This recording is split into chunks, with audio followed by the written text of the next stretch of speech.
Mais d'abord, cette opération militaire qui risque d'embraser toute une région, l'armée israélienne a donné l'assaut ce matin contre une flottille humanitaire en route pour Gaza. Un abordage encore confus mais meurtrier.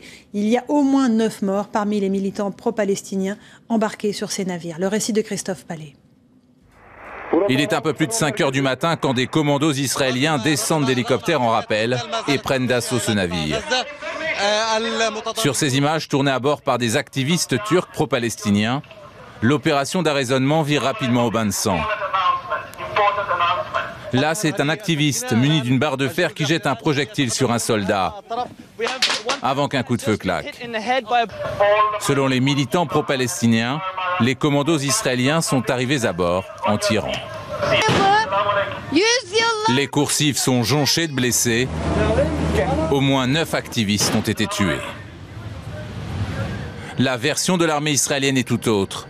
Selon ces images infrarouges fournies par Tsahal, quand le premier soldat israélien descend d'hélicoptère, il est pris à partie et jeté par-dessus bord. D'autres soldats sont frappés avec des barres de métal et des chaises. Un autre militant attaque les soldats avec une poutrelle métallique.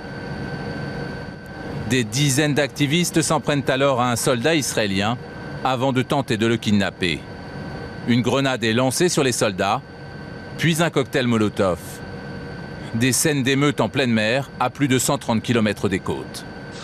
Les soldats ont été attaqués avec des armes blanches et des armes à feu, avec une violence incroyable qui a mis en danger leur vie. Et pour se défendre, pour ne pas être tués, ils ont dû faire usage de leurs armes. Cette flottille de 6 navires venus de Turquie, de Grèce, d'Irlande et du Royaume-Uni avait quitté Chypre hier après-midi.